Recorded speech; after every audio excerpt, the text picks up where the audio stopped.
বৈশ্বিক জলবায়ু পরিবর্তনের পাশাপাশি অনিরাপদ পানি বায়ুর সঙ্গে সমান তালে চলছে শব্দ দূষণ।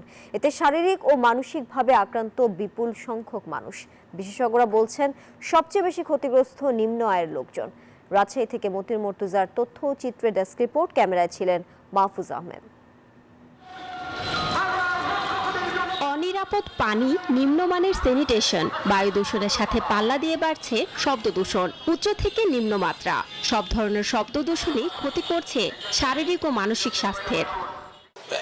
আপনার রোগী আছে রিক্সায়, অথচ আপনার পিছন থেকে হর্ন মারছে, তারা কিন্তু হর্ন না মারলেও কিন্তু চলবে, কিন্তু এটা তারা হর্ন দিচ্ছে এবং হর্নগুলো এত বাজে হর্ন যেগুলো আপনার শব্দটাই আপনার বিকট আকারে।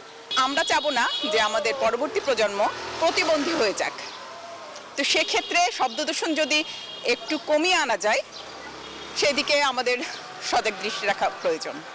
পরিবেশ অধিদপ্তর জানায় শব্দ দূষণ প্রতিরোধে ব্যবস্থা নেওয়া হচ্ছে।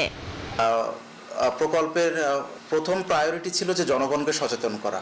আপনি দেখবেন যে আমাদের যে প্রকল্প, সেই প্রকল্প শব্দ দূষণ নিয়ন্ত্রণের সমন্বিত এবং অংশীদারিত্বমূলক এবং সকলের অংশীজনের অংশগ্রহণ নিশ্চিত করার মাধ্যমে আমরা এই শব্দ দূষণটা নিয়ন্ত্রণে কাজ করে যাচ্ছে পরিবেশ অধিদপ্তর। শব্দ দূষণের ফলে বাস্তুতন্ত্রের অস্বাভাবিক পরিবর্তনের পাশাপাশি নিম্ন আয়ের মানুষ সবচেয়ে বেশি ক্ষতিগ্রস্ত হচ্ছে বলছেন বিশেষজ্ঞরা। তো তারা নিম্ন শ্রেণী সরাসরি শব্দের দ্বারা আক্রান্ত হন।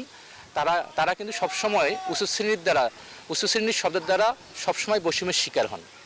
আমরা যেটা বলছি যে মানুষ নিঃসন্দেহে মানুষের নানা প্রকার শব্দ দূষণের ফলে তার স্বাস্থ্যগত জটিলতা দেখা যাচ্ছে, তার মেমোরি রিলেটেড নানা প্রকার আমরা ঋণাত্মক প্রভাব দেখতে পাই।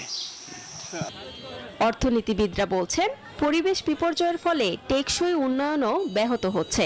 এতে জিডিপির ক্ষতি 2 থেকে 2.5% মতো। এই জিডিপি উৎপাদনের ক্ষেত্রে, দ্রব্য সামগ্রী এবং সেবা উৎপাদনের ক্ষেত্রে যে পরিবেশ দূষণ প্রক্রিয়ার মধ্য দিয়ে কাঁচামাল এবং মূলধনী দ্রব্য এবং মানুষের উৎপাদন ক্ষমতা এগুলো ক্ষতিগ্রস্ত হয়। পরিবেশ বিপর্যয় রোধে পরিবেশ নীতির বৈচিত্র্যকরণ, সচেতনতা এবং সরকারি প্রতিষ্ঠানের সক্ষমতা বৃদ্ধির পরামর্শ দেন পরিবেশবিদরা।